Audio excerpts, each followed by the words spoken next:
మహోన్నతుడ, మహాగణుడ, మహాజ్ఞాని, నీకే వందనాలు చెల్లించుకుంటున్నామయ్యా. మరొక దినాన్ని మా జీవితాలు మీరు ఇచ్చినందుకే మీకే స్తోత్రాలు తండ్రి.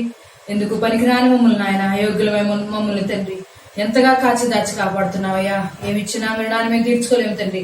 ఈ రోజు సజీవ లెక్కలో ఉన్నామంటే దేవా, ఇది కేవలం మీ ఉచితమైన కృప తండ్రి. మా నీతి కార్యాలను బట్టి కాదు, మా గొప్పతనాన్ని బట్టి కాదు, కానీ కేవలం నీ ఉచితమైన కృపను బట్టి నాయన ఈ విధంగా మేము సజీవ లెక్కలు ఉన్నాం దేవా. పరిశుద్ధాత్మదేవా అయ్యా, మీ కృపను బట్టి, మీ యొక్క సన్నిధిని బట్టి మీకే వందనాలు చెల్లించుకుంటున్నాం తండ్రి. మీ యొక్క సన్నిధి మాతో ఉంచండి దేవా, మమ్మల్ని బలపరచండి. పునరుద్ధాన దేవా, నిన్ను ఆరాధించుకోవటానికి తండ్రి, నీ నామాన్ని మహింపరచడానికి దేవా, నిన్ను స్తుతించడానికి తండ్రి అయ్యా, మీ సన్నిధిలో ఆనందించడానికి దేవా, మీరు ఇచ్చిన ఈ సమయాన్ని బట్టి నీకు వందనాలు చెల్లించుకుంటున్నాం దేవా. ఈ సమయం పోగొట్టుకుని నాయన, ఈ సమయం వినియోగించుకోలేక దేవా, ఈ సమయం తండ్రి నాయన అయ్యా అనేక మంది పోగొట్టుకున్నారేమో తండ్రి, కానీ దేవా ఈ సమయం ఎంతో విలువైనది తండ్రి. ఈ సమయం యొక్క విలువ అర్థమైన వారు దేవా, నీ పాదాల చెంతన సమయాన్ని గడపగలుగుతారయ్యా, తమ హృదయాలను కుమ్మరించుకోగలుగుతారు తండ్రి. ఈ రోజు ఎంతమంది బిడ్డలైతే కుటుంబాలుగా తండ్రి ఆరాధనలో పాలు పంపులు పొందుకుంటున్నారు నాయన, వారందరినీ పేరు పేరున మీరు దర్శించండి దేవా. వారి కుటుంబాల చుట్టూరు మీ కంచెను వేయండి తండ్రి. పరిశుద్ధాత్మదేవా, నీకే వందనాలు చెల్లించుకుంటున్నామయ్యా. ఈ ప్రతికూల పరిస్థితుల్లో తండ్రి, ఈ ప్రతికూల వేళలో నాయన ఏ విధంగా నేను ఆరాధించాలో, ఏ విధంగా నీ గురించి జీవించాలో తండ్రి మీరు ఒక్కొక్క మాట మాకు నేర్పిస్తూ ఉన్నప్పుడు, ఈ ప్రతికూల పరిస్థితుల్లో సైతం మీరు మాకు విజయం ఇవ్వడానికి సిద్ధంగా ఉన్నప్పుడు దేవా, ఎటువంటి భక్తి చేయాలో మేము నేర్చుకుని తండ్రి, అటువంటి భక్తి చేస్తూ నాయన ఇంకా బలమైన విశ్వాసంలోని తండ్రి నడవగలిగే విధంగా సహాయం చేయమని మీరే మమ్మల్ని ముందు నడిపించి పరిశుద్ధాత్మదేవా, మీరే నన్ను మీ సిలువ చాటును మరుగుపరిచి నన్ను నా మాటలను కొట్టివేసి నీ స్వరాన్ని మాకందరూ వినిపింప చేయమని అయ్యా, మీరే మమ్మల్ని ముందు నడిపించి మీ వాక్కులో బలపరిచి స్థిరపరచమని యేసు నామములో అడుగుచున్నాం తండ్రి, ఆమేన్. ఈ రోజున మనం 40వ మాట మాట్లాడుకుంటున్నాం, విజయాన్ని ఏ విధంగా స్వతంత్రించుకోవాలి. ఎందుకంటే ఈ లాక్డౌన్ వేళల్లో కూడా ఈ పరిస్థితులు ప్రతికూలంగా ఉన్న ఈ దినాల్లో కూడా దేవాది దేవుడు మనకి విజయం ఇవ్వటానికి సిద్ధంగా ఉన్నాడు. అయితే ఆయన ఇవ్వాలనుకున్న విజయం మనం ఖచ్చితంగా పొందుకోవాలి. ప్రతి ఒక్కరూ, ప్రతి ఒక్క క్రైస్తవుడు, ముఖ్యంగా దేవుడు ఏ విజయాన్ని అయితే మనం పొందుకోవాలని ఆయన ఆశిస్తూ ఆ విజయాన్ని ఆయన సిద్ధపరిచి ఉంచాడో మన కొరకు, ఆయన అన్ని ఆ విజయం పొందుకోవటం గురించి ఏ విధంగా అయితే ఆయన ప్రతి ఒక్క మార్గాన్ని ఆయన ప్రిపేర్ చేసి ఉంచాడో, మనం ఆ మార్గంలో నడిచి అటు ఆయన కోరుకున్నట్లుగా జీవించి ఆయన ఏ విజయాన్ని అయితే మనకి ఇవ్వాలి అనుకుంటున్నాడు, ఆ విజయాన్ని గనక మనం పొందుకోగలిగినట్లయితే ఖచ్చితంగా దేవుడు మనల్ని బట్టి చాలా ఆనందిస్తాడు. ఈ రోజున దేవుణ్ణి సంతోష పెట్టే వారంగా, దేవుణ్ణి ఘనపరిచే వారంగా, దేవుని యొక్క మనసుని మన గురించి ఆయన ఆనందించే వారంగా మనం ఉండాలి. అంటే ఒక్కొక్క మాట నేర్చుకుందాం మనం. ఖచ్చితంగా దేవుడు ప్రతి ఒక్కరు విజయం పొందుకోవాలి అని ఆయన ఈ లోకంలోకి క్రీస్తుని తన సొంత కుమారుని లోకంలోకి పంపించి ఆయన విజయం మన కొరకు ప్రతి ఒక్కరి గురించి సిద్ధపరిచి ఉండగా ఆ విజయాన్ని స్వతంత్రించుకున్న విధానం ఒక్కొక్క మాట మనం నేర్చుకుంటున్నాం. ఈ రోజున 40వ మాట, క్రీస్తు నిమిత్తం కష్టపడే మనసు నీలో ఉన్నంత వరకు విజయము నీతోనే ఉంటుంది. క్రీస్తు గురించి మరొకసారి చెప్తున్నా నేను, క్రీస్తు గురించి కష్టపడాలనే మనసు నీలో ఉన్నంత వరకు, నీ వయసు 40, 50, 60, 70 ఎలాంటి పెద్ద వయసు వచ్చినా కానీ నీలో క్రీస్తు గురించి కష్టపడాలి అనే మనసు నీలో ఉంటే కనుక విజయము నీతోనే ఉంటుంది. కాబట్టి ఈరోజు నేర్చుకుందాం మనం క్రీస్తు గురించి కష్టపడటం. అది కష్టపడటం ఏంటి పాస్టర్ గారు? దేవుని సన్నిధికి వస్తే దేవుడు మన సమస్యలు తీరుస్తాడు కదా, ఆనందాన్ని ఇస్తాడు కదా, సుఖం గురించి కదా దేవుని దగ్గర రావాలి. కష్టపడటం ఏంటి అని అనుకుంటున్నామేమో. ఈ రోజున వాక్య భాగం ద్వారా నేర్చుకుందాం మనం. దేవాది దేవుడు మనకి ఏమి నేర్పించడానికి ఇష్టపడుతూ ఉన్నాడు. ఈ రోజున పరిశుద్ధాత్మ దేవుడు మనందరితో మాట్లాడటానికి ఇష్టపడుతూ ఉన్నప్పుడు మన హృదయాలు సిద్ధపరచుకుందాం. మనల్ని మనం దేవునికి సంపూర్ణంగా సమర్పించుకుందాం. ఈ రోజు కష్టపడే మనసును పొందుకోవటానికి మన వంతు ప్రయత్నం మనం చేద్దాం. ఫిలిప్పీలకు రాసిన పత్రిక 1వ అధ్యాయం 30వ వచనం మనం ధ్యానించుకున్నట్లయితే, క్రీస్తునందు విశ్వాసం ఉంచడం మాత్రమే కాక ఆయన పక్షమున శ్రమ పడుటయు ఆయన పక్షమున మీకు అనుగ్రహింపబడెను. ఈ రోజున సంఘంతో పరిశుద్ధాత్మ దేవుడు సెలవిస్తున్న మాట, క్రీస్తునందు విశ్వాసం ఉంచడం మాత్రమే కాక ఆయన పక్షమున శ్రమ పడుటయు మీకు అనుగ్రహించబడెను. ఆయన పక్షమున, ఇక్కడ 2 సార్లు రాయబడింది చూడండి, ఆయన పక్షమున శ్రమ పడుటయు ఆయన పక్షమున మీకు అనుగ్రహింపబడును. ఈ మాట ఎంతమందికి అర్థమవుతుందో నాకు తెలియదు, కానీ అర్థం చేసుకున్నాను, ప్రయత్నం చేద్దాం. ఆయన సొంత రక్షకుడు అని అంగీకరించాను, బాప్తిజం తీసుకున్నాను, చర్చిలకు వెళ్తున్నాను, లేకపోతే వాక్యం వింటున్నాను, ప్రార్థన చేసుకుంటున్నాను. ఇదే కదా భక్తి అంటే, అంతే కదా అనుకుంటున్నామేమో. కానీ ఇక్కడ దేవుడు ఒక కొత్త మర్మాన్ని మనకు నేర్పిస్తున్నాడు. విజయం కావాలా? విజయము నిత్యము నీతోనే ఉండాలా? ఎలాంటి ప్రతికూల పరిస్థితులు వచ్చినా, ఎలాంటి ఆటంకాలు వచ్చినా విజయము నీతోనే ఉండాలి అంటే ఈ రోజున క్రీస్తు పక్షమున, క్రీస్తు నిమిత్తము కష్టపడే మనసు నీవు కలిగి ఉండాలి. ఎందుకంటే ఇది దేవుడు ప్రతి ఒక్క క్రైస్తవునికి ఇచ్చిన గొప్ప ధన్యత. క్రీస్తు గురించి కష్టపడగలగటం అనేది it is a great privilege and honour. గొప్ప ధన్యత, ఆధిక్యత ప్రతి క్రైస్తవునికి దేవుడు ఇస్తూ ఉన్నాడు. కానీ ఎంతమంది తీసుకోగలుగుతున్నాం మనం? దేవుడిచ్చిన ఈ ధన్యతని, ఆధిక్యతని చాలా మంది పోగొట్టుకుంటున్నారు. కారణం తెలియదు. భక్తి చేస్తున్నాం కదా అనుకుంటున్నాం, కానీ క్రీస్తు నిమిత్తం కష్టపడటం ఏంటి? కష్టపడాలంటే ఏం చేయాలి కదండి? భక్తి చేయాలన్నా, లేకపోతే దేవుని యొక్క వాక్కును పొందుకోవాలన్నా కష్టపడుతున్నామా? ఈ రోజున అనేక మంది సేవకులు ఉన్నారు, మరి అనేక మంది కష్టపడుతూ ఉన్నారు. మరి గొప్ప గొప్ప సేవకులు అనేక మంది ఈ రోజున ఏ ఒక్క విశ్వాసి చల్లారిపోకూడదని మరి వారందరూ ఎంతో కష్టపడి యూట్యూబుల్లో, మరి లైవ్ ప్రోగ్రామ్స్ చేస్తూ, మరి ఎంతో తమ సమయాన్ని దేవునికి ఇస్తూ కష్టపడుతూ ఉన్నారు. మరి సేవకులు కష్టపడుతున్నారు, విశ్వాసులు ఏం చేస్తున్నారు? ఇంట్లో కూర్చొని సరదాగా కాలు మీద కాలు వేసుకొని ఏ పాస్టర్ గారు ఎలా చెప్తున్నారు వారికి డిగ్రీలు ఇస్తూ, వారి వాక్యానికి రకరకాలుగా పాయింట్లు వేస్తూ, లేకపోతే రకరకాల కామెంట్స్ చేస్తూ టైం గడుపుతున్నాం, సరదాగా వింటున్నారేమో. చాలా జాగ్రత్త. సేవకుడు కష్టపడుతున్నాడంటే విశ్వాసి కూడా అంతే కష్టపడాలి. ఇది ప్రతి ఒక్క క్రైస్తవునికి దేవుడు ఇచ్చిన ఆధిక్యత. ఎవరైతే ఇది గుర్తిస్తారో ఖచ్చితంగా విజయం వారితోనే ఉంటుంది. ఈ ప్రతికూల పరిస్థితుల్లో, ఈ ఇబ్బందుల సమయంలో సైతం కష్టపడే మనసు నీకున్నట్లయితే ఖచ్చితంగా నువ్వు కంపల్సరీగా విజయాన్ని పొందుకోగలుగుతావు. ఒక చిన్న కథ చెప్పి నేను వాక్యంలోకి వెళ్తాను, ఎందుకంటే కథలు బాగా అర్థమవుతాయి మనకు. కాబట్టి ఆ చిన్న కథ, మేరీ జోన్స్ అనే ఒక చిన్న పాప గురించి ఈ రోజు మనం మాట్లాడుకుందాం. ఆమె జీవిత చరిత్ర. కథ అంటే ఇది సృష్టించింది కాదు, కానీ నిజంగా జరిగింది. ఇది ఆమె జీవిత చరిత్ర.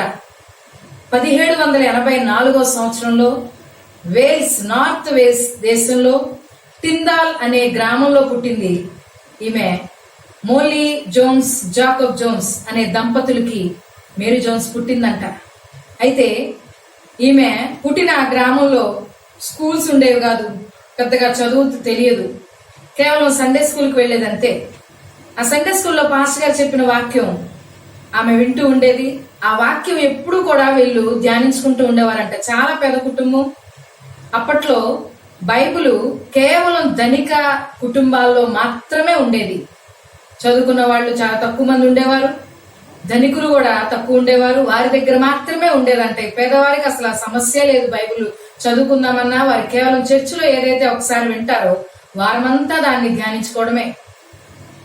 ఈమె సండే స్కూల్కి వెళ్ళి, లేకపోతే చర్చికి వెళ్ళినప్పుడు ఆ వాక్యం విన్నప్పుడు తిరిగి విన్న వాక్యాన్ని వారు ఎంత జాగ్రత్తగా ధ్యానించుకునేవారంటే, ఇంట్లో భోజనం చేసే ముందు, ఆ ప్రార్థన చేసే ఆ సమయంలో వాళ్ళు విన్న వాక్యాన్ని ధ్యానించుకునేవారంట. వారు ఎక్కడ ఏ పనుల్లో ఉన్నా కానీ, రోజంతట్లో ఒక్కసారైనా కానీ ఆ విన్న వాక్యాన్ని జ్ఞాపకం చేసుకునేవాళ్ళంట. చాలా ఇబ్బందికరమైన రోజులవి. చాలా పేద కుటుంబం. ఆమెకి బైబిల్ అంటే, దేవుని యొక్క వాక్యం అంటే చాలా ఇష్టం ఉండేదంట. కానీ బైబిల్ కొనుక్కోవాలంటే ఎలా కొనుక్కోవాలో తెలియదు. ఆ కొనుక్కోవడానికి కావలసిన డబ్బు కూడా ఈమె దగ్గర లేదు. చాలా చిన్న వయసు, 9 సంవత్సరాల వయసు ఉన్నప్పుడు మేరీ జోన్స్ ఒక వార్త వినిందంట. ఆ గ్రామంలోనికి ఒక పాఠశాల నడిపించడానికి ఒక ఆయన వస్తున్నారు, పాఠశాల నడిపించబోతున్నారు అన్న వార్త విన్నప్పుడు ఆమె చాలా ఆనందించిందంట. అప్పటి వరకు అసలు స్కూల్కి వెళ్ళటం అంటే ఏంటో తెలియని ఆమె 9 సంవత్సరాల వయసులో మొట్టమొదటిగా స్కూల్కి వెళ్ళిందంట. ఒక 3 నెలలు మాత్రమే జరిగింది ఆ స్కూలు. ఎందుకంటే వేసవికాలం అందరూ పనులకు వెళ్ళిపోతారంట. చిన్న చిన్న పిల్లలు కూడా పెద్దవాళ్ళతో కలిసి పనులకు వెళ్ళిపోతారంట. వాళ్ళకి కుటుంబం జరగని స్థితి, ఆర్థిక పరంగా ఎన్నో ఇబ్బందులు. మరి ఆ స్కూల్ కేవలం 3 నెలలు మాత్రమే జరిగింది. 3 నెలల్లో మేరీ జోన్స్ కొద్దిగా అక్షరాలు నేర్చుకుంది, చిన్న చిన్న పదాలు చదవడం నేర్చుకుంది. నెమ్మదిగా ఆ సండే స్కూల్లో ఆ పాస్టర్ గారు మేరీ జోన్స్ తో వాక్యం చదివించారంట ఒకనొక రోజున. మొట్టమొదటిసారి వాక్యం చదివినప్పుడు మేరీ జోన్స్ ఆనందానికి అవధులు లేవంట. చాలా ఆనందం, చాలా సంతోషం. అయితే ఆమెకి మనసులో ఒక ఆలోచన కలిగింది. నాకంటూ ఒక సొంత బైబిల్ ఉంటే నేను రోజు చదువుకోవచ్చు కదా. ఆ ఆశ ఆమెను ఎక్కడి దాకా నడిపించిందంటే, ఎంతైనా కష్టపడైనా, ఎంత కష్టాన్ని నేను ఓర్చుకునైనా నేను బైబిల్ని సంపాదించుకోవాలి అనే ఆశ మొట్టమొదటిగా ఆమెకు కలిగిందంట. ఆ తర్వాత తన ఆశ గురించి తన ఇంటి తల్లిదండ్రులకు చెప్తే వాళ్ళు చాలా బాధపడతారు. ఎందుకంటే వాళ్ళది చాలా పేద కుటుంబం. నేత పని చేసేవారంట తల్లిదండ్రులు. అక్కడ వాళ్ళు తయారు చేసిన వస్తువులు, కోడిగుడ్లు కానివ్వండి, లేకపోతే వాళ్ళ నాన్నగారు తేనె పట్లు అమ్మేవారంట, అవి కానివ్వండి, లేకపోతే రకరకాలుగా చిన్ని పనులు చేసుకుంటూ అవన్నీ తీసుకుని వెళ్ళి కొంత దూరం నడిచి వెళ్ళి ఆ సంతకు వెళ్ళి సంతలో అమ్ముకొని అక్కడి నుంచి మళ్ళీ నడుచుకుంటా వచ్చి చాలా కష్టంతో జరిగేదంట వాళ్ళ కుటుంబం. ఆర్థికంగా చాలా లేమి, చాలా ఇబ్బందులు. అటువంటి సమయంలో మేరీ జోన్స్ యొక్క కోరిక ఆ తల్లిదండ్రుల్ని చాలా బాధ పెట్టిందంట. అయ్యో, నా చిన్న కూతురు ఒక ఎప్పుడు అడగలేదు మమ్మల్ని, ఒక చిన్న కోరిక అడిగింది, అది మేము తీర్చలేకపోతున్నామా అని వారు బాధపడి ఆ చిన్న బిడ్డని బలపరిచి, అమ్మా కొనుక్కుందాం, ఖచ్చితంగా నువ్వు కొనుక్కుంటావు, దేవుడు ఖచ్చితంగా మనకు సహాయం చేస్తాడు, రోజు మనం ప్రార్థన చేద్దాం. అదే విధంగా నువ్వు కష్టపడటానికి నువ్వు డబ్బులు దాచుకుని ఆ డబ్బు ద్వారా బైబిల్ కొనుక్కుంది గాని డబ్బులు ఎలా దాయాలి, ఎలా వస్తే డబ్బులు అర్థం కాదు మేరీ జోన్స్ కి. అప్పుడు ఆమె తల్లి అందంట, నా దగ్గర ఉన్న కోడి పెట్టెలో నుంచి 2 నీకు ఇస్తాను, వాటి గుడ్లను నువ్వు అమ్ముకొని వాటి డబ్బులు దాచుకోమ్మా అని. అలాగే వాళ్ళ నాన్నగారు అన్నారంట, నా దగ్గర తేనె పెట్టెలో నుంచి 1 పెట్టె నేను నీకు ఇస్తానమ్మా అని. చాలా సంతోషంగా ఆ గుడ్లు లేకపోతే ఆ తేనె అప్పటి నుండి అమ్మటం మొదలు పెట్టింది. ఆ తర్వాత ఆ చిన్న వయసే, 9 సంవత్సరాల వయసే, తన తల్లితో ఇంట్లో అన్ని పనులు సహకరించేదంట. అంత చిన్న వయసులోనే ఎంత కష్టపడో తెలుసా ఆ చిన్న బిడ్డ. బైబిల్ కొనుక్కోవాలని ఒకటే ఆశ. వాళ్ళకి ఉన్న చిన్న పెరటి తోటలో కూరగాయలను పండించి వాటిని అమ్మేదంట. అలాగే సాక్స్ ఉంటాయి కదా, మేజోళ్ళు అంటారు, వాటిని అల్లేదంట. అల్లి వాటిని సంతకు తీసుకువెళ్ళి వాటిని అమ్మి వాటి ద్వారా వచ్చిన ధనాన్ని దాచుకుంటూ ఉండేదంట. ఇది 1 రోజు 2 రోజుల ప్రక్రియ కాదు, 6 సంవత్సరాలు ఆమె ఈ విధంగా కష్టపడిందంటండి. వేసవి కాలంలో పొలం పనికి వెళ్లేదంట. ఆ పొలం పనికి రోజు కూలి ఎంతో తెలుసా? రోజుకి 2 పెన్నీలు మాత్రమే. ఒక పెన్నీ అంటే రూపాయి కన్నా రూపాయిలో చాలా తక్కువ వంతు. అంత కొంచెం డబ్బుతో, అంత శారీరకమైన కష్టం, అంత చిన్న వయసు చిన్నది, పని చాలా పెద్దది, ఆశ అంతకన్నా పెద్దది. ఎక్కడ ఎన్నో ఆటంకాలు, ఎన్నో ఇబ్బందులు. పొద్దున్న లేచిన మొదలుకొని రాత్రి నిద్రపోయేంత వరకు విశ్రాంతి లేకుండా కష్టపడేదంట. తల్లికి సహాయం చేసేది తన పనుల్లో, తండ్రికి సహాయం చేసేది. అలాగే తన ఇంటి పనుల్లో ఏంటి, లేకపోతే తన బైబిల్ కోసం కష్టపడే ఆ ప్రక్రియలో ఎన్నో చిన్న పనులు చేసుకునేది. ఆ చిన్న పనుల్లో కోడి యొక్క కోళ్ళ గూళ్ళు శుభ్రం చేయడం దగ్గర నుంచి, పొలం పని దగ్గర నుంచి, పనులన్నిటినీ ఎక్కడ విసుగుదల లేకుండా ఓపికగా చేసుకొచ్చేదంట. ఒళ్ళంతా అలిసిపోయేదంట రాత్రి అయిపోయేసరికి. ఎంతో నొప్పితో, ఎంతో బాధతో తల్లిదండ్రులు ఆమెను చూసి కన్నీరు పెట్టుకునేవారంటే ఆ చిన్న బిడ్డ ఎంత కష్టపడేదో ఊహించండి. ఆమె బట్టలు చినిగిపోతే మాస్కులు వేసుకొని అలా కుట్టుకొని వాటిని వాడుకునేదంట. గాని కొత్త బట్టలు నాకు కావాలి కొనండి అని అడిగేది కాదంట. ఎందుకంటే ఆ డబ్బులు బట్టలకు ఖర్చు పెట్టుకుంటే మరి బైబిల్ అలాగా. ఆ బైబిల్ కొనుక్కోవాలనే ఆశతో తన ఇష్టాలని, తన కోరికల్ని అన్నిటినీ ప్రక్కన పడేసి ఎంతగానో కష్టపడి, ఎంతగానో ప్రయాసపడి ధనాన్ని కూర్చుకుందంట 6 సంవత్సరాలు. ఆ తర్వాత 1800 సంవత్సరం ఆమెకి 15 సంవత్సరాలు నిండిన వయసు. ఆ వయసు వచ్చినప్పుడు ఆమె దగ్గర ఆ ధనం సమకూర్చబడినప్పుడు ఈ మేరీ జోన్స్ ఆమె యొక్క బైబిల్ గురించి ఆ గ్రామం అంతా ఫేమస్ అయిపోయిందంట. ప్రతి ఒక్కరు ఈ బైబిల్ కొనుక్కోవడం గురించి వారి అనుదిన ప్రార్థనలో జ్ఞాపకం చేసుకునేవారంట. వీళ్ళ పాస్టర్ గారు హగ్ గారు ఈమెకి కొంత ఆర్థిక సహాయం చేశారంట. కొన్ని డబ్బులు ఇచ్చి, అమ్మా నీ పెట్టెలో పెట్టిన దాచుకో, బైబిల్ కొనుక్కోవడం గురించి ఇవి నీకు ఉపయోగపడతాయి. అలాగే సండే స్కూల్ పిల్లలు కొంతమంది డబ్బులు అందరూ కూర్చుకొని ఈమె కొంత ఇచ్చారంట. అలాగా ఈమె ధనాన్ని కూర్చుకొని ఒకనొక రోజున ఆ బైబిల్ కొనడానికి ఎక్కడ కొనాలి, ఎలా కొనాలి, మరి పాస్టర్ గారిని అడిగినప్పుడు ఆయన చెప్పారంట, ఇక్కడ నుండి 25 మైళ్ళ దూరంలో బాలా అనే పట్టణం ఉంది. ఆ పట్టణంలో చార్లెస్ గారు ఉంటారు. ఆయన దగ్గరికి వెళ్ళినట్లయితే నీకు కావలసిన వేల్స్ భాషలో రాయబడిన ఆ బైబిల్ నీకు ఇస్తారమ్మా అని చెప్పినప్పుడు, అంత దూరం వెళ్ళాలి, మరి నీ తల్లిదండ్రులు ఒప్పుకుంటారా అంత దూరం వెళ్ళటానికి, మరి చెప్పు వాళ్ళు ఏమంటారో అని చెప్పినప్పుడు ఆ చిన్న బిడ్డ భయం భయంగా వెళ్లి తల్లిదండ్రులకు చెప్పిందంట, అమ్మాయి ఇలాగా నేను పలానా ఊరు వెళ్ళాలి, ఇంత దూరం వెళ్ళాలి అంటే ఆ తల్లిదండ్రులు మరి ఆ చిన్న బిడ్డ యొక్క ఆశను బట్టి కోరికను బట్టి ఒప్పుకున్నారంట. ఆమె తల్లి ఆ తెల్లవారుజామున బయలుదేరుతుంటే కుమార్తె కొన్ని రొట్టెలు ఆ మేగడ వెన్నను తయారు చేసి ఇచ్చిందంట, దారిలో తినడానికి కావలసినంత. 25 మైళ్ళు, దాదాపుగా 45 కిలోమీటర్లు, సుమారు 45 కిలోమీటర్లు ఆమె కాలి నడకన బయలుదేరిందంట బైబిల్ తెచ్చుకోవడానికి. అందరికీ చెప్పి బయలుదేరింది, నేను బైబిల్ తెచ్చుకోవడానికి వెళ్తున్నాను, నా గురించి ప్రార్థన చేయండి, నేను బైబిల్ తీసుకుని వెనక్కి వస్తాను నేను అని ఊరందరికీ చెప్పి ఆమె ఆనందంగా సంతోషంగా వెళ్ళిందంట. ఆ చార్లెస్ గారి ఇంటికి చేరుకోవటానికి ఆ మార్గ మధ్యంలో భయంకరమైన రహదారి, కొండలు, గుట్టలు, దొంగలు, అక్కడ దోపిడీ దొంగలు ఉండేవారంట. అటువంటి ప్రమాదాలు సైతం ఆమె ధైర్యంగా ఎదుర్కోగలిగింది, భయపడలేదు. అమ్మో ప్రమాదం, దొంగలు ఉంటారేమో, ఎలాగ నేను బైబిల్ తెచ్చుకోవడం అని అనలేదు. కానీ నేను వెళతాను, నేను చేయగలననే నమ్మకం, ఆమె ఆ నమ్మకంతో అడుగులు ముందుకు వేసింది. ముఖ్యంగా బైబిల్ పొందుకోవాలనే ఆశను చూసారా, ఆ ఆశని బైబిల్ చదువుతున్నట్టు ఊహించుకొని బైబిల్ తనతో ఉన్నట్టు ఆమె ఆనందిస్తూ ఆ మార్గాన్ని, ఆ కాలినడకని, ఆ 45 కిలోమీటర్లని ఎంతో ఈజీగా ప్రయాణం చేసింది. చార్లెస్ గారి ఇంటికి వెళ్ళిందంట.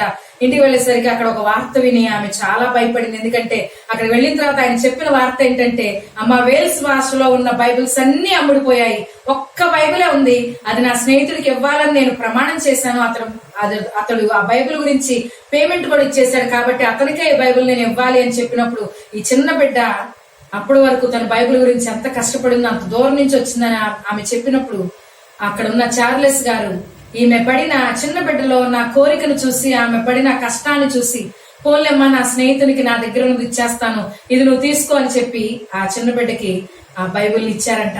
ఆ బైబిల్ కొనుక్కున్న ఆమె ఎంత సంతోషంగా ఆ తర్వాత రోజు, నెక్స్ట్ రోజు, ఆ రోజు రాత్రి వారింట్లో గడిపింది. ఆ నెక్స్ట్ రోజున సెలవు తీసుకుని అక్కడి నుండి బయలుదేరింది. ఇంటికి బయలుదేరే మార్గ మధ్యంలో పరిగెట్టిందంట. కాలి జోళ్లు తీసేసి చెప్పులు వేసుకుంటే అంత బాగా నేను పరిగెట్టలేకపోతాను, కాళ్ళు జారిపోతున్నాయని ఆ కొండల్లో, ఆ గుట్టల్లో నడవటం కుదరక చెప్పులతో ఆ చెప్పులు జోళ్లు తీసేసి బ్యాగ్ లో వేసేసుకొని పరిగెట్టడం మొదలు పెట్టిందంట. మధ్యలో ఆయాసం వస్తే ఆ రోడ్డు పక్కన అక్కడే కూర్చొని ఆయాసం తీర్చుకోవటానికి కూర్చున్న సమయంలో బైబిల్ చదివేదంట. అలాగే ఇంటికి చేరుకునే ఆ ప్రక్రియలో ఆ కొద్ది సమయంలో మార్కు సువార్త 1వ అధ్యాయం మొత్తం కంఠస్థం పెట్టేసిందంట. ఆలోచించండి, కొంతమందికి ఈ రోజున మార్కు సువార్త 1వ అధ్యాయం, మార్కు సువార్త అంటే ఎక్కడ ఉంటుందో తెలీదు, మార్కు సువార్త 1వ అధ్యాయంలో ఎన్ని వచనాలు ఉంటాయో తెలీదు, కానీ ఆమె కంఠస్థం పెట్టేసింది. ఎన్ని వాక్యాలు ఉంటాయో తెలుసా? మార్కు సువార్త 1వ అధ్యాయంలో 45 వచనాలు ఉంటాయి. ఆ 45 వచనాలని ఆ చార్లెస్ గారి ఇంటి దగ్గర నుంచి బయలుదేరిన సమయం నుండి ఇంటికి చేరుకునే సమయంలోపు కంఠస్థం పెట్టేసిందంట. ఆ చిన్న బిడ్డలో ఉన్న పట్టుదల, ఆ బైబిల్ గురించి, బైబిల్ పొందుకోవడం గురించి, బైబిల్ తెచ్చుకోవడం గురించి, ఆ ప్రమాదాలకు సైతం వెనుతిరగని మనసు, భయపడని మనసు, ఆమె చిన్న బిడ్డలో ఉన్న పట్టుదల, ఆమెలో ఉన్న పట్టుదల ఈ రోజున మనలో కొంచెమన్నా ఉంటే క్రీస్తు గురించి కష్టపడాలనిపిస్తుంది కదండి. ఈ రోజున యూట్యూబ్ లో వాక్యం వస్తుంటే సరదాగా చూస్తున్నాం, ఎంతో లీజర్ గా చూస్తున్నాం, కమెంట్స్ చేస్తూ చూస్తున్నాం, కానీ అది ఆ కష్టపట్ల, క్రీస్తు గురించి కష్టపడే అనుభవాన్ని చాలా మందికి తెలియదు. దేవుని దగ్గరికి వస్తే ఆనందం కదా కావాలి, దేవుని దగ్గరికి వస్తే సరదా కదా, ఈ లోకపరమైన వాటి గురించి కదా అనుకుంటాం. ఆ చిన్న బిడ్డ బైబుల్ చదువుకోవడం, బైబుల్ కొనటం గురించి ఆనాడు కేవలం ధనికులు మాత్రమే కొనుక్కోగలిగిన బైబుల్ ని 6 సంవత్సరాలు కష్టపడి ధనాన్ని కూర్చింది. మరి ఎన్నో ఇబ్బందులు, ఎన్నో సమస్యలు, ఎన్నో ఆటంకాలు, ఎన్నిసార్లు ఆకలిని జయించి ఉంటది, ఎన్నిసార్లు తనకి ఇష్టమైన కొనుక్కోకుండా తను కంట్రోల్ చేసుకుని ఉంటది, ఎన్నిసార్లు ఆ సంతకు వెళ్ళినప్పుడు తన కంటికి నచ్చి కనిపిస్తూ ఉన్నప్పుడు, ఆ బట్టలు కనిపించినప్పుడు, లేకపోతే ఏదైనా తనకు నచ్చింది కనిపించినప్పుడు, కాదు నాకు బైబిల్ ముఖ్యం, నేను బైబిల్ కొనుక్కోవడం ముఖ్యమని తన మనస్సుని తనకి తాను నెమ్మది పరుచుకుని ఉంటది. చిన్న బిడ్డే, కానీ ఆమెలో ఉన్న పట్టుదల, ఆమెలో ఉన్న ఆ బైబిల్ పొందుకోవాలనే ఆశ ఎలాంటి కష్టాన్నైనా, ఎంతటి కష్టాన్నైనా ఓర్చుకునేలా చేసింది. ఈరోజు క్రైస్తవునిగా నీలో ఉండాల్సింది అటువంటి మనస్సు. క్రీస్తు గురించి కష్టపడాలనే తపన, క్రీస్తు గురించి, క్రీస్తు పని గురించి, క్రీస్తు చిత్తం గురించి, ఆ దేవుని యొక్క సన్నిధి గురించి పని చేయాలనే ఆలోచన, ఆశ నీవు కలిగి ఉన్నావా? క్రైస్తవునిగా నువ్వు చర్చికి వెళ్తున్నాను అనుకుంటున్నావు, క్రైస్తవునిగా ప్రార్థన చేసుకుంటున్నాను కదా అనుకుంటున్నావు, క్రైస్తవునిగా వాక్యం వింటున్నాను అనుకుంటున్నావు, కానీ క్రైస్తవునిగా క్రీస్తు గురించి శ్రమపడటం అనేది అదొక ప్రివిలేజ్, అదొక ఆధిక్యత, అదొక ధన్యత అని గమనించలేకపోతున్నావు ఈ రోజున. ఇది దేవుడు ఖచ్చితంగా మనకిచ్చిన ధన్యత, క్రీస్తు గురించి శ్రమ పడటం. ఎందుకంటే క్రీస్తు నీ గురించి ఎంత కష్టపడ్డాడో ఆలోచించు. ఒక్కసారి ఆలోచించు క్రీస్తు గురించి. ఆయన సిలువలో బలియాగమయ్యాడు. గొప్ప దేవుడు ఆయన, సజీవమైన దేవుడు ఆయన, పరలోకమందు అత్యున్నతమైన సింహాసనం మీద ఆశలైన ఆ దేవుడు. నిత్యము కోటాను కోట్ల దూతలతో పరిశుద్ధుడు పరిశుద్ధుడు పరిశుద్ధుడు అని గాన ప్రతిగానాలతో కొనియాడబడుచున్న ఆ దేవుడు, సర్వ సృష్టికర్త అయిన ఆయన ఎంతగా కష్టపడ్డాడు నీ గురించి, ఎంతగా ప్రయాసపడ్డాడు నీ గురించి. 33.5 సంవత్సరాలు, ఒకరోజు కాదు, 2 రోజులు కాదు, అలాగ ఆకాశం నుంచి దిగొచ్చి అలాగనే సువార్త చెప్పేసి వెళ్ళిపోలేదు ఆయన. నీ గురించి, నీ రక్షణ గురించి, నువ్వు నాశనం అయిపోకూడదని, అపవాది కాడికి నువ్వు నలిగిపోకూడదని నీ గురించి ఎంతో కష్టపడ్డాడు ఆయన. తన గురించి తాను కష్టపడలా, నీ గురించి కష్టపడ్డాడు ఆయన. ఎప్పుడైనా ఆలోచించావా? నీ గురించి కష్టపడిన యేసయ్య ప్రేమను ఎప్పుడైనా గుర్తించావా? నీ గురించి కష్టపడిన యేసయ్యని ఎప్పుడైనా, యేసయ్య గురించి నువ్వు కష్టపడ్డావా? ఆలోచించుకో. ఈ రోజున నువ్వు క్రైస్తవునిగా ఈ రోజు నువ్వు గుర్తించబడుతున్నావేమో, క్రైస్తవురాలుగా నువ్వు గుర్తించబడుతున్నావేమో. దేవుని చేత గుర్తించబడగలవా? క్రీస్తు గురించి కష్టపడిన వాడు మాత్రమే క్రీస్తు విజయం, క్రీస్తు పొందుకున్న విజయాన్ని వారు మాత్రమే పొందుకోగలరు.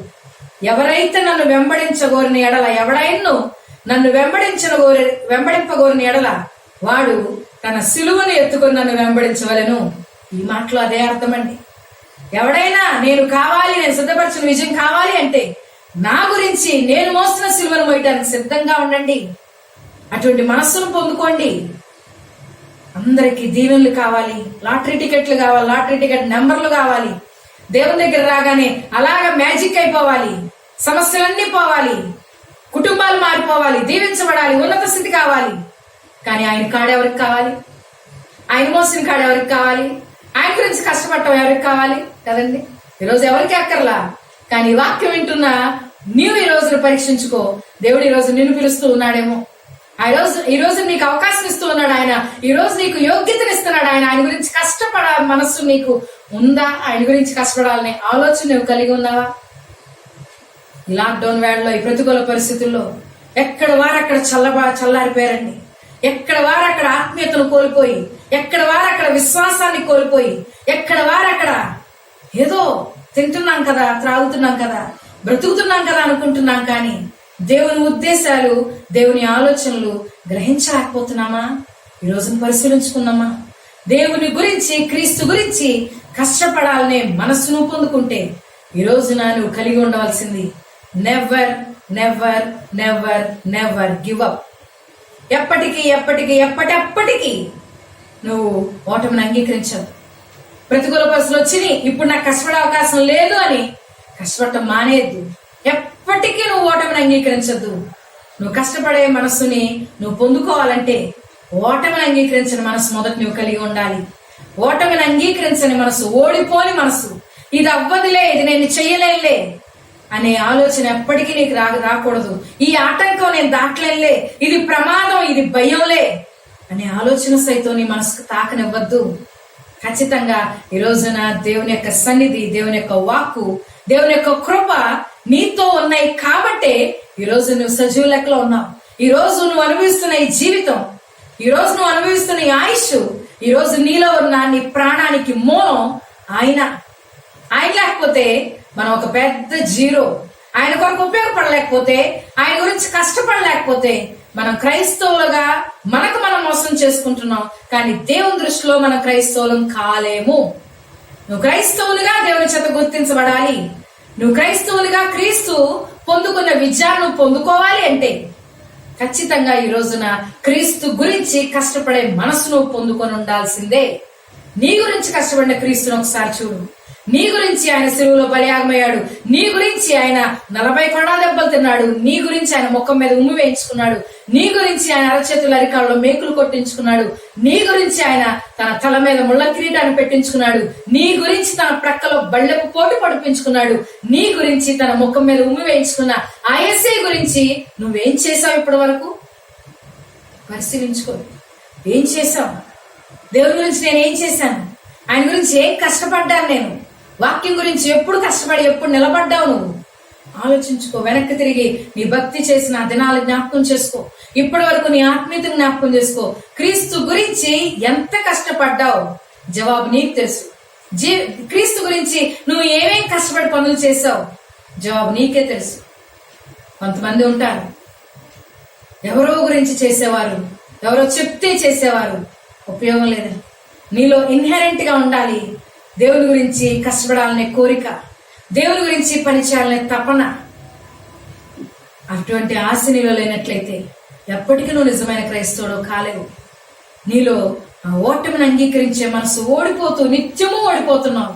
నీ గురించి దేవుడు విజయాన్ని సిద్ధపరిస్తే విజయాన్ని పొందుకోవాల్సిన నీవు, విజయాన్ని స్వతంత్రించుకొని నీ ద్వారా విజయాన్ని అనేక మందికి పంచాల్సిన నీవు ఈ రోజు క్రైస్తవునిగా దేవుని చేత గుర్తించబడి ఆ విజయంలో నిలవబడాల్సిన నీవు ఓటమి పాలవుతున్నావంటే తప్పు ఎవరిలో ఉంది? మాటి మాటికి ఓడిపోతున్నావు, రోజు రోజుకి ఓడిపోతున్నావు. ఓడిపోవటంలో విసుగులేదు నీకు. ఓడిపోవటం అలవాటైపోయింది నీకు. ఓటమి నీ బ్రతుకులో, నీ జీవితంలో, నీ ఆత్మీయంగా శారీరకంగా అలవాటైపోయింది ఓటమి. అపవాది నిన్ను ఓడిపోవటానికి అనేక రకాల మార్గాలు, అనేక రకాల ఆలోచనలు, అనేకమైన ప్రణాళికలతో నీ చుట్టుముట్టి ఉన్నప్పుడు అపవాదు చూపిస్తున్న ఆ కంటికి కనిపిస్తున్న ప్రతి ఒక్కదాన్ని నమ్మి ఓడిపోతున్నావు. ఓటమిని అంగీకరించేస్తున్నావు. ప్రేమైన దేవుని బిడ్డ, ఈరోజు నువ్వు ఓడిపోతావని దేవుడు నిన్ను పిలవలేదు. నువ్వు ఓడిపోతావని దేవుడు నిన్ను ఎంచుకోలేదు. నువ్వు ఓడిపోవటానికి క్రీస్తుని గురించి రక్తం కార్చలేదు. నువ్వు నెగ్గుతావని, నువ్వు విజయశీలుగా నిలవబడతావు, నువ్వు ఒక యోధునిగా ఉంటావని దేవుడు నిన్ను ఎంచుకున్నాడు. విజయం వైపుకి నడవాలంటే ఈ రోజున ఓటమి నీలోంచి పారద్రోవు. ఓడిపోయే మనసు నీలో ఉందా? నీలో క్రీస్తు లేడు. గుర్తించు. ఓడిపోతున్నావా? ఓటమిని జయించు. నీకు జయమిచ్చే దేవుడు నీ ప్రక్కన ఉన్నాడు. మరణాన్ని జయించిన దేవుడు ఆయన. సమస్తము జయించిన దేవుడు ఆయన. జయశాలి ఆయన పేరు. అటువంటి గొప్ప జయశాలి నీతో ఉండగా ఎందుకు ఓడిపోతున్నావు? ఓడిపోకుండా ఉండాలి అంటే ఈ రోజున 2 చెయ్యాలి మనం, ప్రాముఖ్యమైనవి ఈరోజు నేర్చుకుందాం. ఓడిపోకుండా ఉండాలి అంటే మొదట నీపై నీకు నమ్మకం ఉండాలి. నేను ఇది చేయగలను అనే నమ్మకం నువ్వు కలిగి ఉండాలి. కాన్ఫిడెన్స్ అంటారు ఇంగ్లీష్ లో. కాన్ఫిడెన్స్ లేకుండా నువ్వు ఏ పని మొదలు పెట్టలేవు, ఏ పని పూర్తి చేయలేవు. ఒక స్టూడెంట్ ఉంటాడు, ఒక క్వశ్చన్ చదవాలి. 10th క్లాస్ పిల్లలే ఎగ్జామ్స్ ఇప్పుడు సరదాగా ఆడుకున్నారు కదండి. జూలైలో ఎగ్జామ్స్ అంట, చదువుకోండి. కష్టపడటం మొదలుపెట్టిన 1 నెల రోజులు టైం ఉంది. అయితే ఒక పెద్ద క్వశ్చన్ చూసి ఆ బిడ్డకి అనిపిస్తుంది, అమ్మో ఇది నేను చదవలేనేమో. ఎవరైతే ఇంక నేను చదవలేనేమో అనే ఆలోచన వస్తుందో ఇక ఎప్పటికీ ఆ క్వశ్చన్, ఆ ప్రశ్న, ఆ జవాబు ఇంక రాదండి. అమ్మో ఇంత పెద్దది కదా, పేజ్ అంతా ఉంది కదా, ఇంత చదవాలా, ఇది ఒక్కటి నేర్చుకోకపోతే ఏమైందిలే, ముందు ఒక్కటే అనిపిస్తుంది. ఒక్క క్వశ్చనే కదా, ఇది ఒక్క క్వశ్చన్ పక్కన పెట్టేస్తాను, ఇది పేజ్ అంతా ఉంది, ఎన్నిసార్లు చదివా రాట్లా అని ఎవరైతే ఆ ఒక్క క్వశ్చన్ ని పక్కన పెట్టేస్తారు, ఇది పెద్దది అని చెప్పి, అలాంటి పెద్ద క్వశ్చన్లు ఇంకా ఉంటాయి కదా, నెమ్మదిగా మొదలుగా ఒకటి పక్కన పడేస్తారు. ఆ తర్వాత నెమ్మదిగా జరిగేది ఏదంటే ఇంకా పెద్ద ప్రశ్నలు చూస్తుంటే భయం వేస్తుంటుంది, టెన్షన్ వచ్చేస్తుంటుంది, ఇంకా ఎప్పటికీ రాదు. కాబట్టి మొదటి అడుగులోనే, మొదటి ఆలోచనలోనే పెద్ద క్వశ్చన్ నువ్వు చూసినప్పుడే ఇక నేను చదవలేను అనుకున్నప్పుడు ఏ బిడ్డ అయితే ఆ పెద్ద క్వశ్చన్ ని సైతం చదవటానికి, నేర్చుకోవటానికి ఒక అడుగు ముందుకు వేసి ఆ భయాన్ని జయిస్తాడో, ఎప్పుడైతే అది జయించి చదవటం మొదలు పెడతాడో నెమ్మదిగా అర్థం అవటం మొదలు పెడుతుంది. ఎప్పుడైతే అర్థమవుతుందో ఆటోమేటిక్ వచ్చేస్తుంది. అర్థమయ్యేంత వరకు అది కష్టం. ఒకసారి అర్థమైన తర్వాత ఇంకా అది కష్టం అనిపించదు, ఈజీ అనిపించేస్తుంది. ఒకసారి అంత పెద్ద క్వశ్చన్ చదవటం నేర్చుకున్న తర్వాత కాన్ఫిడెన్స్ వస్తుంది. ఇప్పుడు వరకు ఒక పేజ్ చదవటం అంటే కష్టం అనిపిస్తుంది, ఇక తర్వాత ఒక పేజీ ఈజీ అయిపోద్ది. 2 పేజీలు కష్టమేమో అనిపించినా కానీ దాన్ని కూడా అధిగమించగలుగుతాడు. ఒకసారి ఈజీ అనుకున్నావా దేన్నైనా, అది ఎలాంటిదైనా ఈజీ అయిపోతుంటుంది. ఆ బిడ్డకి ఈజీగా టెక్స్ట్ బుక్ మొత్తం కంఠస్థం పెట్టేయగలరు. మరి రోజున బైబిల్ చదవమంటే ఒక్క వాక్యం కంఠస్థం రా చాలా మందికి. మరి మేరీ జోన్స్ చిన్న బిడ్డ, 16 సంవత్సరాలు 15 సంవత్సరాల బిడ్డ, మార్కు సువార్త 45 వచనాలు ధ్యానించింది. అందులో మార్గ మధ్యంలో ప్రయాణం చేస్తూ ఇంట్లో కూర్చొని కాదు, ఆయాసం తీర్చుకున్న సమయంలో 45 వచనాలు కంఠస్థం పెట్టగలిగిందంటే, ఈ రోజున నాకు చదువు రాదని బైబిల్ చదవంది కొంతమంది, ఒకవేళ వచ్చినా కానీ అలా పైపైన చదివేది కొంతమంది, నేర్చుకునేది ఎంతమంది? ఇది నేను నేర్చుకోవాలి, ఇది నేను చెయ్యాలి అని కష్టపడి చేసేది ఎంతమంది? ఆలోచించండి. ఆ చిన్న బిడ్డ ఏ విధంగా అయితే ఇది కష్టం అని విడిచిపెడుతున్నాడో, ఆ విడిచిపెట్టిన బిడ్డకి ఆ కష్టం ఎప్పటికీ ఒక కష్టంగా ఒక హడ్డీలాగా ఉంటది. ఎప్పుడైతే ఒక హడ్డీలు అంటే ఒక ఎత్తైనది, ఆ ఆటంకం నువ్వు దాటుతావో అది నీకు ఈజీ అయిపోతుంది. ఎన్ని హడ్డిల్స్ వచ్చినా దాటేస్తావు. రన్నింగ్ రేస్ లో హడ్డిల్స్ ఉంటాయి, ఎగిరి జంప్ చేసి మరలా పరిగెత్తాలి, మళ్ళీ కొద్ది దూరంలో హడ్డిల్ ఉంటుంది, ఆ హడ్డిల్ జంప్ చేసి మళ్ళీ పరిగెత్తాలి. అలాగే నీ ఆత్మీయ జీవితంలో కూడా హడ్డిల్స్ ఉంటాయి. నీ బైబిల్ చదవటం, వాక్యం ధ్యానించడంలో హడ్డిల్స్ ఉంటాయి. ఆ హడ్డిల్స్ ని, ఆటంకాలను జయిస్తూ ఉండాలి. ఒక్కొక్కటిగా ఒక హడ్డిల్ రాగానే అమ్మో ఇది నేను కష్టం అనుకుంటే ఇంకా ఎప్పటికీ అక్కడే ఉండిపోతుంది. ఇప్పుడు ఆత్మీయ ప్రయాణం అక్కడితో ఆగిపోయింది. ఏ కష్టం చూసైతే నువ్వు భయపడ్డావో, ఏ కష్టం చూసైతే నువ్వు వెనకాడావో, ఏ కష్టం అయితే ఇది నా వల్ల కాదు అనుకున్నావో, అక్కడతో నీ కాన్ఫిడెన్స్ లెవెల్స్, నీ కాన్ఫిడెన్స్ అంతా నువ్వు కోల్పోతావు, నమ్మకం కోల్పోతావు, నీపై నీకు నమ్మకం కోల్పోతావు. కొద్ది రోజుల్లో అది ఎలాంటి స్థితిలోకి నువ్వు వెళ్ళిపోతావంటే, ఐఆమ్ ఏ బిగ్ లూజర్ అనుకుంటావు. నీకు నువ్వే నువ్వు చెప్పుకోవాలి నీ మనసుకు నువ్వు, నేను ఇది చేయగలను, నేను లూజర్ గా ఉండను, నేను ఛాంపియన్ గా ఉంటాను. నేను అడిగినాను పాస్టర్ గారు చెప్పిన వాక్యం ఎంతమంది గుర్తుందో, ఎంతమంది విన్నారో నాకు తెలియదు, కానీ నాకు గుర్తుంది. ఎందుకంటే ఇప్పుడు చెప్పుకునే ప్రతి ఒక్క వాక్యం ఎంతమంది వింటున్నారు, ఎవరు వింటున్నారు, వినట్లేదా? ఎవరి వైపు మేము చూడలేదు, కానీ మా వైపు మేము చూసుకుంటున్నాం. ఈ ప్రతికూల పరిస్థితిలో మేము లూజర్ గా ఉండకూడదు, మేము ఛాంపియన్ గా ఉండాలని మేము పరుగులు పెడుతూ ఉన్నాం. అవును, ఆ ఆశ నీలో ఉన్నట్లయితే ఎలాంటి హడ్డిల్స్ అయినా నువ్వు దాటగలుగుతావు. ఏ శ్రమ నీకు శ్రమగా అనిపించదు, ఏ కష్టం నీకు ఇబ్బందిగా అనిపించదు, ఏ సమస్య నీకు ఆటంగా అనిపించదు. నువ్వు ముందుకే సాగలుగుతావు. ఆటంకాన్ని ఎలాగ అధిగమించాలని నేర్చుకుంటావు. ఒక హడ్డీలు దాటినప్పుడు నీకు మెళకులు అర్థమవుతాయి ఎలా దాటాలో. ఇంకొంచెం ఎత్తుగా వచ్చినప్పుడు ఆ కొంచెం ఎత్తును కూడా నువ్వు దాటగలుగుతావు. ముఖ్యంగా ఆ ఆటంకం పట్ల భయం నీకు లేకపోతే, కష్టపడాలి అనే మనసు నీలో ఉంటే ఎంతటి కష్టాన్నైనా పడతావు. ఈ రోజున ఆలోచించండి, మన గురించి మనం ఎంతైనా కష్టపడగలం. ఇది అందరికి ఇష్టమైన పని కాదంటారా? మన గురించి మనం ఆవకాయ పచ్చడి పట్టడం కష్టమా కదా? నాకైతే చాలా కష్టం, నాకు రాదు కాబట్టి. అందరికి చాలా ఈజీ. ఏముంది, ఆవకాయ ముక్కలు తెచ్చుకోవడం, కారం కలిపెట్టి, ఏముంది ఈజీ కదా. మన అమృత అంటది, ఏముంది మమ్మీ ఈజీ కదా, యూట్యూబ్ లో చూపిస్తున్నారు, చేసేచ్చు కదా పచ్చడి అంటది. ఈజీ చూస్తుంటే ఈజీ అనిపిస్తుంది, చేసేవాళ్ళు తెలుసు అది కష్టం కదండి. మరి అలాంటి కష్టాన్ని ఎంతమంది ఈ రోజున చదువు రాదు, లేకపోతే పెద్దగా వంటలు రావు, కానీ నేర్చుకుని చేస్తాం కదా. కష్టం, ఎందుకంటే ప్రతి పనిలో కష్టం ఉంటది, ఏది ఈజీగా అవ్వదండి. ప్రతి పనిలో కష్టం ఉంటది. మరి ఎవరైతే ఆ పనిని ఇష్టపడతారో, ఆ ఇష్టపడిన పని గురించి ఎంతైనా కష్టపడతాం కదండి. మనకు నచ్చిన పని, మన మనసుకు ఇష్టమైన పని, మనం చేయాలనుకున్న పని, అది ఎంత కష్టమైనదైనా, అది మన శరీరం గురించి అయినా, అది ధనం సంపాదించుకోవడమైనా, ఒక వ్యాపారమైనా, ఉద్యోగమైనా, ప్రతి పనిలో కష్టం ఉంటది. చదువులో స్కూల్కి వెళ్ళటం కష్టమే. మరి మన నచ్చిన పని గురించి ఎంతైనా కష్టపడతాం. అందరూ ఇష్టపడేది ఈ మాట, కానీ దేవుని గురించి ఆలోచించండి.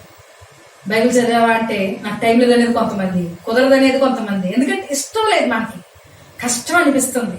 బైబిల్లో మాటలు కొంతమంది నోరు తిరగవు, ఎందుకంటే కష్టం. ఒకసారి అనుకున్నారు ఇది కష్టం. లేకపోతే కొంతమంది పాటలు పాడలేరు, ఎందుకంటే కష్టం. కొంతమందికి అసలు ఈవెన్ గా చప్పట్లు కొట్టడం రాదు. ఎందుకంటే వారు మొదటి రోజు అనుకున్నారు ఇంక పక్క వాళ్ళతో కలిసి నేను చప్పట్లు కొట్టలేదు. కష్టం ఏదైతే నువ్వు కష్టం అని అనుకుంటావో ఇంక ఎన్ని సంవత్సరాలు అయిపోయినా గానీ ఆ కష్టం అలాగే ఉంటుంది. ఇంకా నువ్వు ఇంకా ఇంకా ఇంకా దిగజారిపోతుంటావు ఆత్మీయంగా. అది శారీరకంగా అయినా కానీ ఏ పని అయితే నువ్వు చేయగలను అనుకుంటావో ఆ పని నువ్వు ఖచ్చితంగా చేయగలవు. ఏ పని అయితే నేను చేయలేను అనుకుంటావో అది ఎప్పటికీ పూర్తి చేయలేవు. ఆ పని జరగాలన్నా ఆ పని నేర్చుకోవాలన్నా ఇంక నీకు మనసు ఉండదు. కాబట్టి ఈ రోజున ఆలోచిద్దాం. మనం నీలో మొదటగా ఆ కాన్ఫిడెన్స్ రావాలి. ఓటమిని అంగీకరించకుండా ఉండాలి అంటే ప్రతి పని గురించి నువ్వు కష్టపడాలంటే నీలో నీకు కావాల్సింది కాన్ఫిడెన్స్ ఉండాలి, ఆ నమ్మకం ఉండాలి, నీ మీద నీకు నమ్మకం ఉండాలి. ఈ రోజున క్రైస్తవునిగా నీ మీద నువ్వు నమ్మకాన్ని కోల్పోయావు, నీ భక్తి మీద నువ్వు నమ్మకాన్ని కోల్పోయావు. ఒకప్పుడు ఎలా ప్రార్థన చేసేదాన్ని గుర్తించుకోవాల్సి వస్తుంది. ఈ రోజు ఒకప్పుడు ఎలా భక్తి చేస్తాను, ఈ రోజు నీకు నువ్వు సమర్థించుకోవాల్సి వస్తుంది. ఒకరోజు నేను ఒకప్పుడు అలా చేసేదాన్ని కదా అంటే ఈ రోజు ఏమైపోయింది? ఒకప్పుడు పడిన కష్టం ఈ రోజు ఏమైంది? ఒకప్పుడు అనుభవించిన శ్రమ ఇప్పుడేమైంది? ఇప్పుడు సర్ది చెప్పేసుకుంటున్నావు, అప్పుడు కష్టపడడానికి ఇంకా చాలే కాదండి. ఆత్మీయంగా నువ్వు నీపై నువ్వు నమ్మకాన్ని కోల్పోయామో ఈ రోజు నమ్మకంతో ముందుకు సాగు, కష్టపడు, నీపై నువ్వు నమ్మకాన్ని పొందుకో. నేను చేయగలను, నేను ప్రార్థన చేస్తే ఏదైనా చేస్తాడు దేవుడు.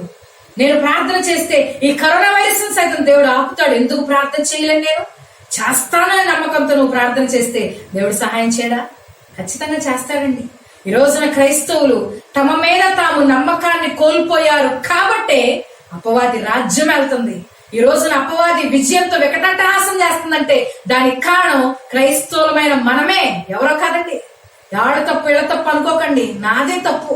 నేనే సరిగా భక్తి చేయలేకపోయాను, నేనే సరిగా ఆ పట్టుదలతో ముందుకు సాగలేకపోయాను. ఈ కరోనా వైరస్ రావడానికి కారణం నేనే అనుకోగలమా? ఆలోచించండి. నా మీద నాకు నమ్మకం. ఈ రోజున నీ మీద నువ్వు నమ్మకం పొందుకోవాల్సిన సమయం, నా మీద నేను నమ్మకం పొందుకోవాల్సిన సమయం ఇది. నేను చేయగలను, నేను ఎంతైనా చేయగలను, నేను ఏదైనా చేయగలను. మేరీ జోన్స్ ఆ విధంగా అనుకోగలిగింది కాబట్టి ఆ బైబిల్ని సొంతం చేసుకోగలిగింది. ఎంత కష్టమైనా కానీ ఈరోజు నువ్వు ఆత్మీయంగా అడుగు ముందుకు వెయ్యి, నీ మీద నువ్వు నమ్మకంతో అడుగు ముందుకు వెయ్యి. నేను ఎంతసేపైనా ప్రార్థన చేయగలను, నేను ఎంతసేపైనా వాక్యం చదవగలను, ఎంత కష్టమైన నేను వాక్యం చదువు అక్షరాలు నేర్చుకుని మరి వాక్యం చదువుతాను. వయసుతో నిమిత్తం లేదండి. కష్టపడటానికి వయసుకి ఏ సంబంధం లేదు. నువ్వు వయసు ఎంతటి వయసులో ఉన్నా ఆత్మీయంగా దేవుని సన్నిధిలో నువ్వు యవనస్తురాలవే. ఆయన అంటున్నాడు, ఇంకా ముసలితనం మందు వారు చిగురు పెట్టుచూ ఉందరు అని. యవనాన్ని నూతన పరుస్తాను వాగ్దానం ఇచ్చాడు ఆయన. ఈ రోజున ఎందుకు భయపడుతున్నావు? చదువు రాదని వెనుకాడుతున్నావా? భక్తి చేయలేకపోతున్నావు వెనుకాడిపోతున్నావా? ఓటమిని అంగీకరించొద్దు. ఓటమిని అంగీకరించావా అపవాది నీ జీవితంలో ప్రవేశించినట్టే. ఓడిపోవద్దు ఎక్కడ. నేను చేయగలను, నేను ఏదైనా చేస్తాను, ఎంతైనా చేస్తాను. నీ మీద నువ్వు నమ్మకాన్ని మొదటిగా పెంచుకో.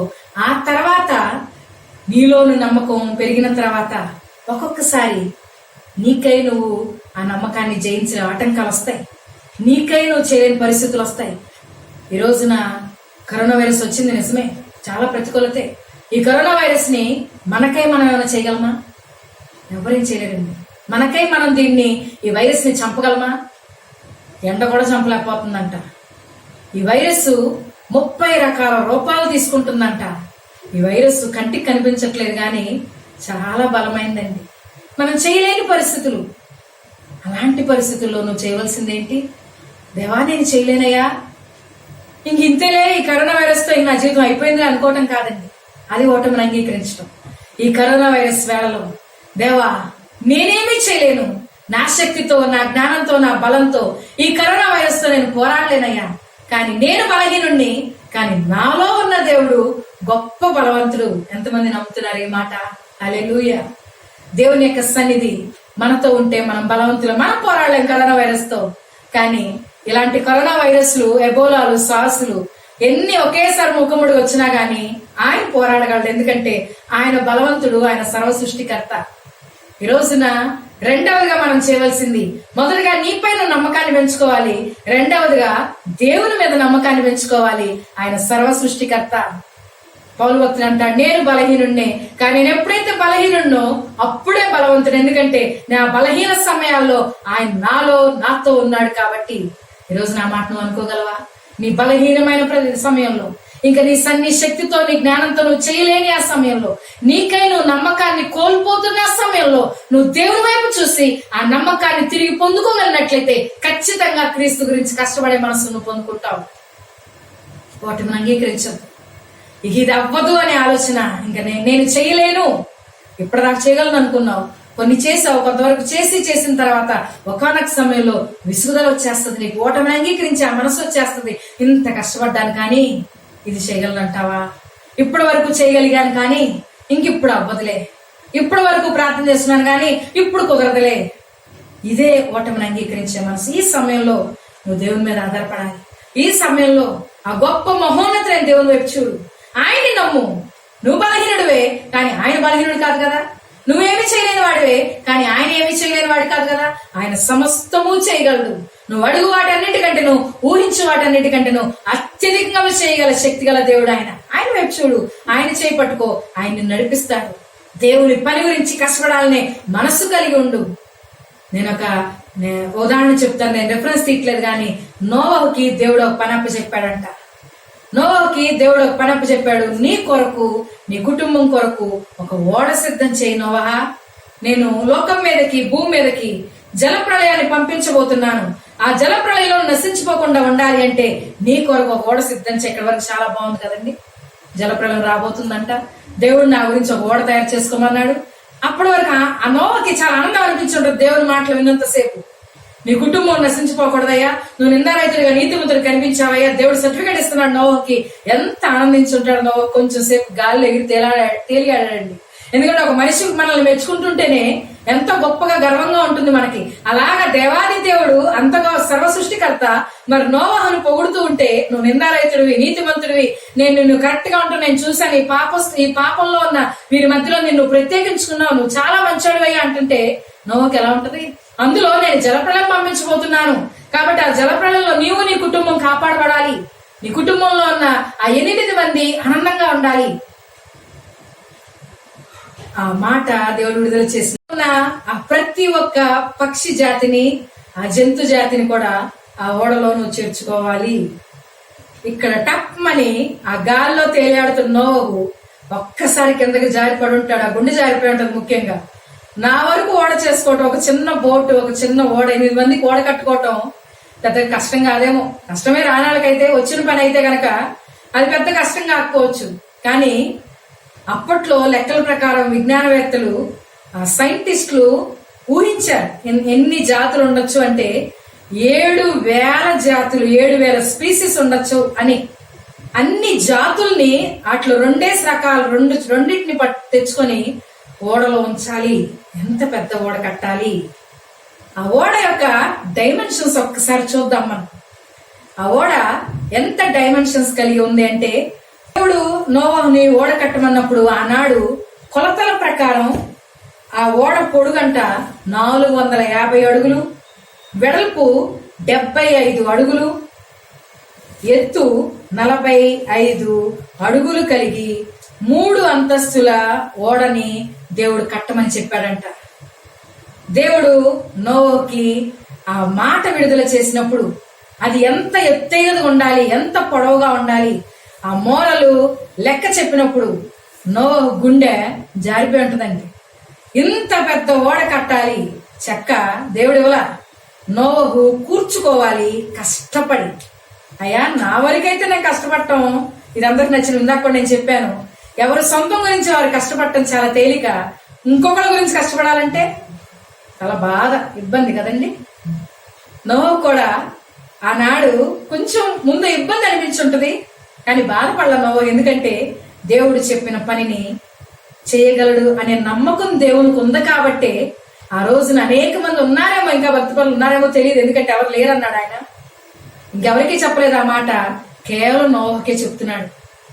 దేవుని యొక్క సన్నిధి నోవహుతో ఉంది కాబట్టి నోవహు ఆ ప్రతికూల వేళల్లో, ఆ ఇబ్బందుల సమయంలో అంత పెద్ద ఓడ, 3 అంతస్తులతో గొప్ప ఓడ, ఎంత కష్టపడి ఉంటాడు ఆలోచించండి. ఆ ఓడ కట్టేటప్పుడు ఎన్ని అవమానాలు, ఎన్ని నిందలు, ఎన్ని ఆటంకాలు భరించుంటాడు. ఆ ఓడకు కావలసిన ఆ చెక్క, ఓడకు కావలసిన అవన్నీ సమకూరుస్తూ ఉన్నప్పుడు, కష్టపడుతూ ఉన్నప్పుడు ఎంతమంది వచ్చి నోవహుని పిచ్చివాడని ఉంటారు, ఎంతమంది నోవాహుని చుట్టుపక్కల వారు నోవాహు సహోదరులే వచ్చి నోవాహుని వెక్కిరించుంటారు. ఆలోచించండి. అలాంటి ఆటంకాల నిందల మధ్య పిచ్చివాడు అనిపించుకుంటున్నా కానీ వారికి సువార్తను అందిస్తూ, ఏమని సువార్త? అయ్యా, లోకం మీదకి, భూమి మీదకి జలప్రళయం రాబోతుంది, ఇది దేవుడు నాకు చెప్పాడు, ఈ మాట అందరు నాశనం అయిపోతారంట, అయిపోయిందంట, ఇంకో లోకం అయిపోయిందంట అని చెప్తుంటే అందరూ పిచ్చివాడు అనుకున్నారండి. ఈ రోజున మనం అర్థం చేసుకున్నట్లయితే ఈ ప్రతికూల వేళల్లో, ఈ కరోనా వైరస్, ఈ మహమ్మారి విజృంభిస్తున్న ఈ సమయంలో మన విశ్వాస నావను కట్టుకోవటం ఎంత కష్టం.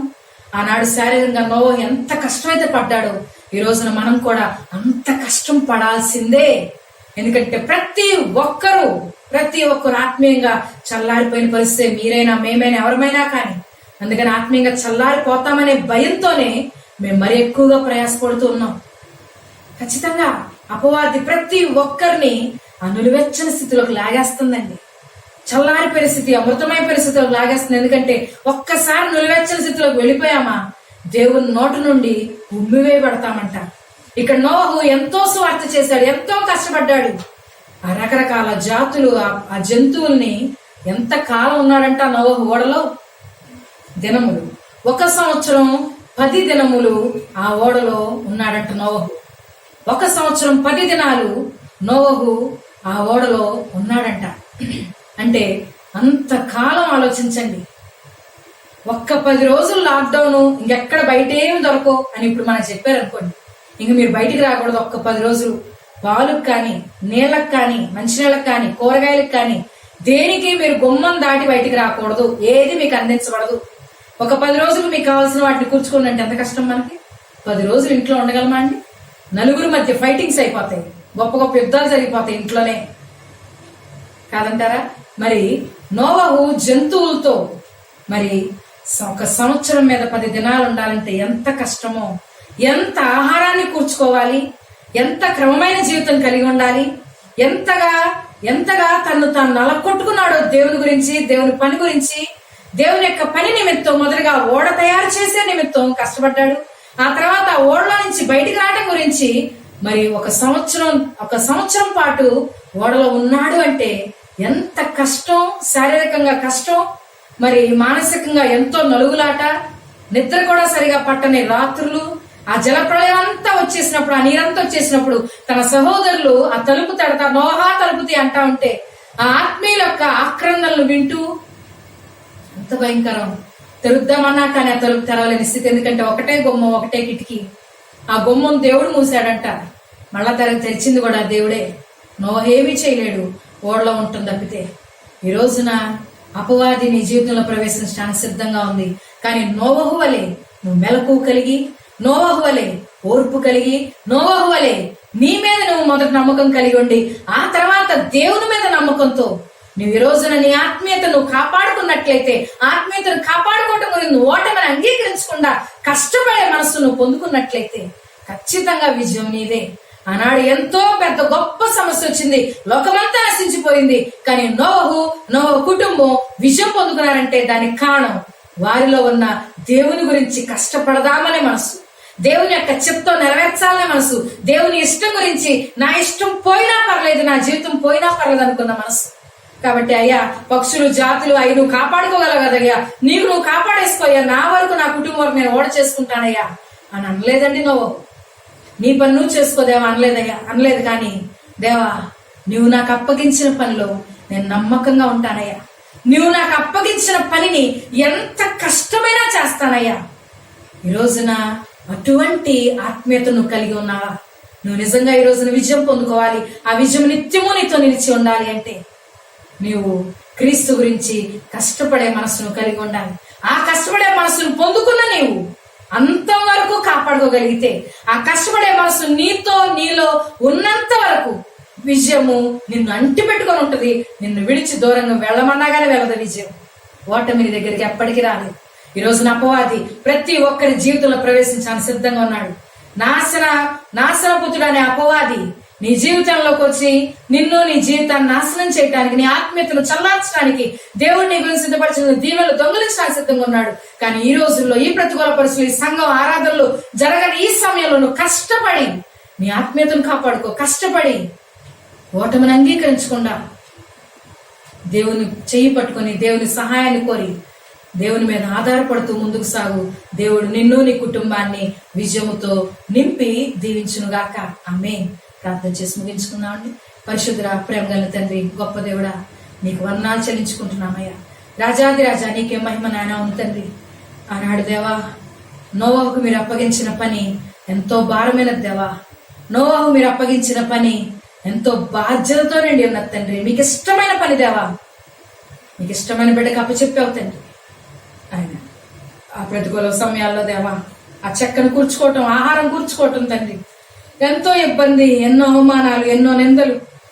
మరి లోకమంతా, బంధువులంతా, స్నేహితులంతా నోవాహుని పిచ్చివాడిగా, వెర్రివాడిగా జమకట్టి మరి అనేక మంది అపహాస్యం చేసినా కానీ తన పని నుండి పక్కకు తొలగలేదు తండ్రి. అది ఎంత కష్టమైనదైనా, ఎంతటి భారమైనదైనా ఆ కష్టానికి తాను సిద్ధపరచుకున్నాడయ్యా. ఆ కష్టపట్టం గురించి తాను స్థిరపరచుకున్నాడు తండ్రి. ఆ ఓడలో ఉండవలసిన సమయంలో కూడా తన యథార్థతని, నీ పట్ల తనకున్న నమ్మకాన్ని పోగొట్టుకోకుండా కాపాడుకోగలిగాడు. కాబట్టే ఓడలో నుంచి విజయంతో బయటకు వచ్చాడు తండ్రి. ఈ రోజున ఈ ప్రతికూల వేళల్లో దేవా, మేము మా నామను మేము కట్టుకోవాల్సిన సమయం తండ్రి. మా విశ్వాస నామను మేము కట్టుకోవాల్సిన సమయం దేవా. అయ్యా, ప్రార్థన అనే ఆ చక్కని తండ్రి మేము కష్టపడి కూర్చుకొని నాయన, ఆత్మీయ ఆహారం అనే ఆ వాక్యాన్ని తండ్రి కష్టపడి మేము కూర్చుకొని దేవా, అయ్యా నీ సన్నిధిలో గడిపి నాయన మీరు సిద్ధపరిచి ఉంచిన విజయాన్ని పొందుకోగలిగే విధంగా సహాయం చేయండి. ఆ చిన్న బిడ్డ మేరీ జోన్స్ తండ్రి బైబిల్ కొనుక్కోవడం గురించి ఎంతకైతే కష్టపడిందో దేవా, మేము కూడా తండ్రి అటువంటి కష్టపడే మనసును పొందుకోగలిగే విధంగా సహాయం చేయండి. యేసు నామములో అడుగుచున్నాం తండ్రి.